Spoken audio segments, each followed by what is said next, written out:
Fala pessoal, tudo bom? Eu sou o professor Luiz, sou advogado empresarial com ênfase em startups e empresas de inovação e eu serei o professor de vocês na matéria de Introdução ao Direito do Trabalho, nosso curso de Técnico de Serviços Jurídicos. Antes de mais nada, peço que vocês me sigam nas redes sociais, meu Instagram está aqui, Luiz F. Ebino, e meu LinkedIn, Luiz F. Espintolabino, onde eu divulgo alguns conteúdos, principalmente nessa área do ramo jurídico e no nosso direito digital, direito para as startups. Bom, vamos lá, iniciando a matéria de hoje. Inicialmente, vamos falar do conceito de direito do trabalho, tá? Esse conceito, ele é um conceito um pouco amplo, então a gente separa aqui para vocês do doutrinador Maurício Goldinho Delgado, onde ele traz para nós o que é o direito do trabalho nessa visão doutrinária. Ele diz o quê? O direito do trabalho é o ramo jurídico especializado que regula certo tipo de relação laborativa na sociedade contemporânea. Seu estudo deve iniciar-se pela apresentação de suas características essenciais, permitindo ao analista uma imediata visualização de seus contornos próprios mais destacados. Então ele traz para nós essa definição do direito do trabalho para as relações laborativas, ou seja, aquelas relações em que existem uma prestação de serviços, tá? A base legal do direito do trabalho está lá na Consolidação das Leis dos Trabalhos, a CLT, que foi regulado no Decreto-Lei número 5.452 de 1943. Bom, eles pegaram, nessa época, unificaram todas as leis que tratavam sobre o direito do trabalho e transformaram ela nesta CLT, onde se consolida todas as leis trabalhistas e, então, regulamenta desta forma os direitos trabalhistas que já haviam ali. Então, coloca tudo num caderno, numa lei só, aonde fica mais fácil de visualizar e garante mais facilidade ao próprio trabalhador na hora de identificar quais são seus direitos. O objetivo principal das leis trabalhistas, né, é regulamentar as relações individuais e coletivas de trabalho nela previstas, ou seja, regulamentar todas aquelas relações de trabalho que existem dentro do que está previsto na lei trabalhista, tá? Ela surgiu como uma necessidade constitucional após a criação da Justiça do Trabalho. Então se cria a Justiça do Trabalho, né? E aí, após isso, criada a Justiça do Trabalho, é necessário que tenha uma regulamentação jurídica unificada. Então vem a CLT, né? Com essa consolidação de todas as leis, é criada para poder ter ali uma representação na Justiça do Trabalho. Então houve a criação da Justiça do Trabalho, constitucionalmente deveria se criar uma consolidação dessas leis trabalhistas, então se juntam todas as leis e transformam num decreto, que a gente já viu. Vamos agora para o conceito de empregado. O conceito de empregado, ele está lá na CLT, no artigo 3º. Então veja que a gente pulou direto para o artigo 3º. Então depois a gente vai ainda entender o porquê que a gente pula esse artigo 2º. Vamos primeiro para o artigo 3º, que é onde traz para nós o conceito de empregado. Artigo 3º. Considera-se empregado toda pessoa física que prestar serviços de natureza não eventual a empregador, sob a dependência deste e mediante salário. Então veja que já tem aqui algumas particularidades no próprio caput do artigo. Que ele fala o quê? Que considera empregado a pessoa física e que preste serviço de natureza não eventual. Então tem que ter uma habitualidade. A empregador sob a dependência deste e mediante salário. Então ele atende aos mandos deste empregador e recebe um salário por isso. Os requisitos imprescindíveis para se caracterizar um empregado. Então, olha só como o próprio caput trouxe para nós algumas informações e aí a gente destrincha isso e vê aqui que existem alguns elementos que são essenciais para se considerar este indivíduo um empregado, né?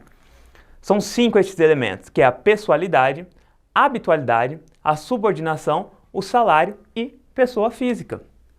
Olha lá, pessoa física é empregado. Empregado é sempre pessoa física ou natural, então não é uma pessoa jurídica. Uma pessoa jurídica ela não pode ser considerada um empregado de uma empresa, entendeu? Então você não pode ter uma pessoa jurídica sendo empregado de uma empresa. Aí a relação já não é de trabalho, uma relação contratual. não é possível, dada a natureza personalíssima das obrigações que ele assume, admitir-se-á a hipótese de um empregado pessoa jurídica. Então é isso que a gente falou agora. Não pode ter ali um empregado pessoa jurídica, porque aí você foge da relação de trabalho, você acaba trazendo uma relação contratual de prestação de serviços, tá? Ainda que continuada, mas havendo ali, sendo uma pessoa física, é uma pessoa jurídica, ela já não é mais considerada empregado. Sempre será uma pessoa física ou natural, tá? Habitualidade ou não eventualidade, que já está também lá no caput. Lembra que considera-se empregado ou aquele que presta o serviço de forma não eventual, então habitual. Empregado é um trabalhador não eventual, que presta continuamente seus serviços. Então há uma continuidade nessa prestação de serviços, tá? Se os serviços prestados pelo trabalhador são eventuais, ou seja, ele vai de vez em quando, esporadicamente, não há uma habitualidade nesta prestação, este não será considerado empregado, tá? Mas sim um trabalhador eventual, que aí não é alcançado pelos direitos trabalhistas previstos lá na CLT. A subordinação ou dependência. Então, lembra que lá no artigo ele fala da dependência do empregador? Isso quer dizer uma subordinação ao empregador. Significa que o empregado é dirigido por outrem, ou seja, por outra pessoa, uma vez que a subordinação o coloca na condição de sujeição em relação ao empregador. Se os serviços executados não são subordinados, o trabalhador não será empregado, mas sim trabalhador autônomo.